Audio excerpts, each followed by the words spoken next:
succulent, spicy, super, super sweet shrimp tonight. That's what's on the menu. We're making spicy Italian shrimp fra diavolo. It's gonna be spicy, it's gonna be tomatoey, and we're eating it on pasta. Super simple, super easy. Let's go get started. Hey, are we good to go? Yeah? We are making shrimp fra diavolo, and I know I probably screwed up that pronunciation, but it is a spicy Italian dish that is shrimp and tomato sauce and onions and garlic, and it's so, so, so good. So I have a very hot skillet right here, non-stick skillet, and I'm gonna start by putting about a tablespoon of olive oil into my skillet, just like this. Ooh, that's a lot of oil, but that's okay, because I'm actually making a lot of shrimp. Whoa. It happens sometimes. Okay, nice. Good to be on your toes, especially in the kitchen. You got fire, you got knives. It's a dangerous place. So as you can see, the oil is sheeting in my pan. It's coating very, very nicely. And to this oil, I'm going to add my shrimp, which I have right here. Ooh, look at these beautiful shrimp. Look at those, they're gorgeous. They're clean, they're shelled, and they're deveined, and they are ready to go. So I'm gonna turn the heat down just a little bit. I'm gonna throw my shrimp right into my pan. Just like this. There we go. Turn back a little bit. Woo! Woo! Lovely. Okay. So to my shrimp, I'm going to go ahead and add a very generous pinch of salt, just like this. And I'm also going to add some crushed red pepper flakes. And this is what's going to give it its spice, this Diavolo, which is Italian for devil. You know, I mean, you have the Spanish Diavolo and the Italian Diavolo. So very Latin roots, very, very similar.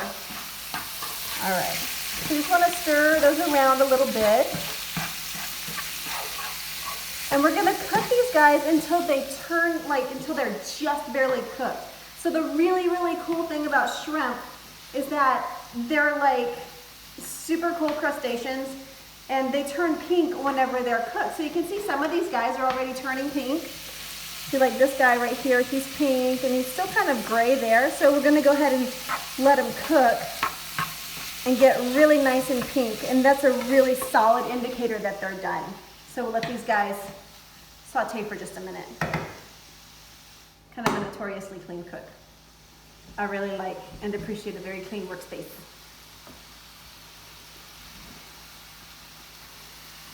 Okay, so this literally took like maybe 2 minutes, and look at how really beautiful and pink that the shrimp are. So these guys are just barely cooked. They're not too dark, so I need to pull them from the heat, and I'm gonna go ahead and put them on my plate right here. So I don't wanna cook these guys all the way through because I'm actually gonna be cooking them again a little bit more in the sauce whenever we put it together. So I'm going back on my heat, same skillet, and I'm gonna put just a little bit more olive oil, hopefully not drop the lid this time. So I put another tablespoon of olive oil in my pan, nice hot pan. And I'm gonna start to saute some onions. So here I have one small yellow onion, sweet yellow onion, just very, very thinly sliced. And I'll go ahead and put these right into the oil and saute them until they start to get like a little caramelization. Now, onions are super, super sweet whenever they're caramelized, and to really accentuate that flavor, I'm gonna add just a little bit of salt. And not only is it going to accentuate the sweet flavor of the onions, it's also going to help to draw out some more of the moisture that they have, so that way they can brown up a little bit faster. So let these guys saute for 5 or 6 minutes, however long it takes to get them to the consistency and the translucency that we're looking for.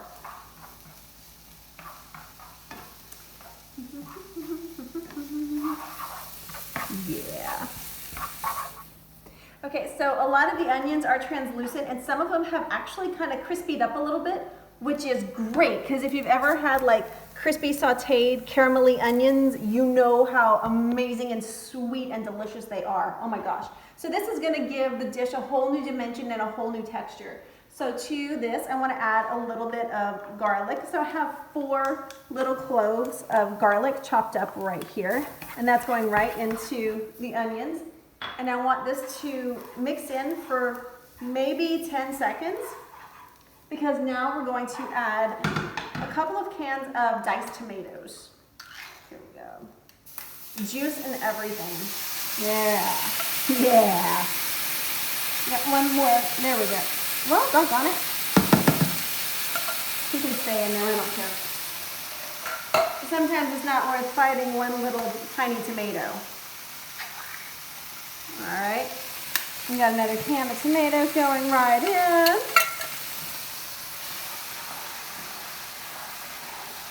So we have our onions, our tomatoes, our garlic. They're just mixing up right in here super, super nicely. To this, I'm also going to add a cup of white wine. And you can use any wine that you want, really. If you're using a sweeter wine, you might want to go ahead and use a little bit of lemon, a little bit of citrus, just to cut the sweetness. I'm actually using a Pinot Grigio, which is a very mild white wine. So we want to go ahead and let this simmer all together and marinate just a little bit. Let the flavors really meld together. Perfect. Okay, let me get my tasting spoon ready. Let's see here. There we go. Okay. So I'm going to taste it a little bit and kind of see where we are in the seasoning. So I know that the wine still needs to cook out quite a bit of it, which is why we need to let it simmer like this for about 10 minutes. But I am going to go ahead and put in just a pinch more salt right here. Good. Some fresh black pepper. Oh, see? It's Diavolo for a reason. That's right. Super spicy with the red pepper and now the black pepper. We're getting really, really hot tonight. All right. Now, to cut the acidity of the tomatoes, here's my little secret. You put just a tiny little bit of sugar in your tomatoes, okay? Just a little bit. It doesn't take very much. Let me go get some sugar over here. And it doesn't take very much at all. So just a couple of pinches, really. There's one and there's a small one. So a pinch and a half of sugar. Okay? That's gonna be our little secret. So this takes like the tinniness of the canned tomato, the flavor out, and it also helps to really, really subdue the acidity in the tomato sauce. There you go. When that does it without compromising the integrity of the rest of the dish and all the other ingredients. There we go. Because we can always add more salt, always add more seasoning. That's better. That's a lot better. Okay. Okay, we're gonna let this simmer for about 10 minutes and then we're gonna add our shrimp and we're gonna have a really awesome spicy dish. Okay? Are we filming? Yes, we are. Okay, it's been 10 minutes and the sauce has reduced just a little bit and everything is still simmering away, bubbling really nicely. So now I wanna taste my sauce. Oh, that's really, really good. Really good. It does need a little something extra though, so I'm gonna add a little bit of dried basil leaves. Just a little bit. There we go. A little bit of dried oregano. There it is. Okay. A pinch more salt. And why not? Just a little bit more red pepper. Just a little.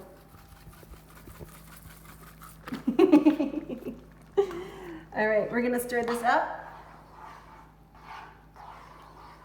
Okay, I'm getting a tomato facial. It's really, really good. But you know what, if every facial smelled this good, I'd just be in heaven. All right. Let me taste the sauce now and see where we are.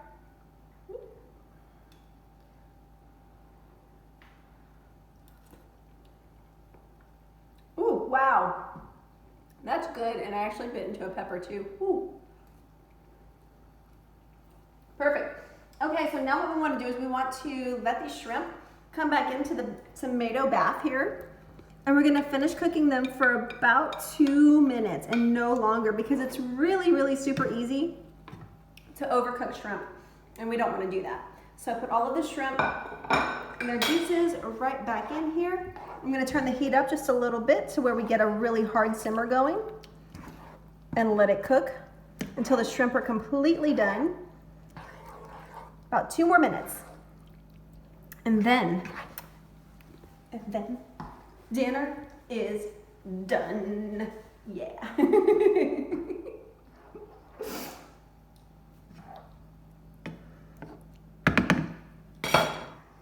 We're good? You have to tell me. All right, so it's been 2 minutes and look at this. The shrimp have completely curled up, so that way I know that they're done, and they're still super, super tender and juicy. They have a really great spring to them. Let's see if I can find a big guy. There we go, look at that. Awesome, super awesome. All right, killing the heat, pulling the pan off of it. Now earlier today, I did make some angel hair pasta, some really great fresh pasta. I mean, there's nothing like it. So to eat that with this is just gonna be a dish to die for. It's amazing. If you don't like pasta or you don't want pasta, you can certainly eat it with rice. You can certainly also have it with a nice crusty bread and just kind of dip in the sauce. I mean, the possibilities are endless. But for tonight, we're going fresh pasta. Look at that. Okay. So this is just a little bit of pasta that I made earlier today. I'm gonna go ahead and pile up a nice portion right here in the middle of my plate. Okay, all right. So pasta's there. That's good stuff. All right, now I'm gonna take just a little ladle and move my tongs away. And I wanna get a nice, generous scoop of the shrimp and the sauce, and just put it right over my pasta. Woo, look at that, look at that. Beautiful. Okay, so move the shrimp over here. I'm gonna plate it up really, really super nicely. Just put the shrimp here, a little tomato, there we go. And we're gonna garnish it with just a little bit of fresh parsley. Look at that. Look at that. A little bit of fresh flat leaf parsley. And dinner is done. Here you go, guys. A true authentic Italian dish, shrimp fra diavolo with homemade pasta. This is elegance. This is just divine shrimpiness at its best. Super spicy, all at Kitchen Bravo. You're gonna find the spice, you're gonna find everything nice, you're gonna find the pasta, the shrimp, everything. So subscribe now to Kitchen Bravo for this recipe and all the other recipes that we have in our arsenal specifically for you. Okay guys, it's Keisha. Ciao, buon appetito.